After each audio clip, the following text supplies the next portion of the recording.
ప్రజల వద్దకే రెవెన్యూ సేవలు అందిస్తున్నట్లు కడప డిఓ జాన్ ఎర్విన్ తెలిపారు.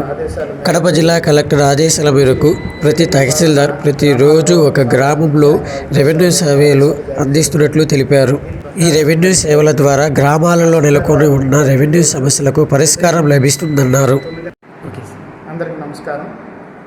కడప జిల్లా కలెక్టర్ గారి వారి ఆదేశాల మేరకు నేటి నుంచి రెవెన్యూ పాలన గ్రామాల్లో సాగడానికి ఆయన ఆదేశాలు జారీ చేయడం జరిగింది. దీని ప్రకారం ఏంటంటే తహసీల్దార్ వారు ప్రతిరోజు ఉదయం 9:30 నుంచి 2 గంటల వరకు మొత్తం మండలంలో ఉన్న గ్రామాల్లో అక్కడ సచివాలయంలో కూర్చొని వారి యొక్క పాలన సాగిస్తూ ఉంటారు.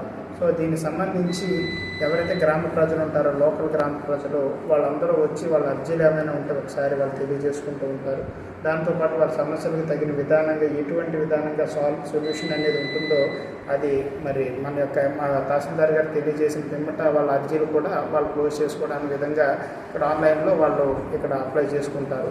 తదుపరి ఏమైనా ఇష్యూస్ ఉంటే కూడా అవన్నీ గ్రామానికి సంబంధించి అన్నీ చెక్ చేసుకుంటూ కూర్చుంటూ ఉంటారు. సో వీరితో పాటు ఈ విధంగా ప్రతిరోజు ఉదయం ఏదో ఒక గ్రామంలో మండలాది రెవెన్యూ అధికారి వారు ఉంటూ ఉంటారు. వారిని పర్యవేక్షించడానికి అదేవిధంగా రెవెన్యూ డివిజనల్ అధికారి గారు ఆర్డీఓ గారు కూడా ప్రతి మండలాన్ని రోజుకి 2 మండలాలు తిరుగుతూ ఉంటారు. సో ఈ విధంగా ఆర్డీఓ గారు ఖచ్చితంగా ఒక్కొక్క మండలాన్ని ఒక్కొక్క రోజుని దర్శించే అవకాశం ఉంది. మోర్ దాన్ 1 విజిట్ చేస్తారు. వీరితో పాటు జేసీ గారు అదేవిధంగా కలెక్టర్ గారు కూడా మరి ఈ యొక్క మండలాలని రోజుకి 2 మండలాలు విజిట్ చేయడం అనేది జరుగుతుంది. సో ఈ విధంగా చూసినట్లయితే జేసీ మేడం గారు అదేవిధంగా కలెక్టర్ సార్ గారు కూడా మొత్తానికి వారానికి డివిజన్లో ఉన్న 3 మండలాలనైనా వాళ్ళు విజిట్ చేసే అవకాశం ఉంది.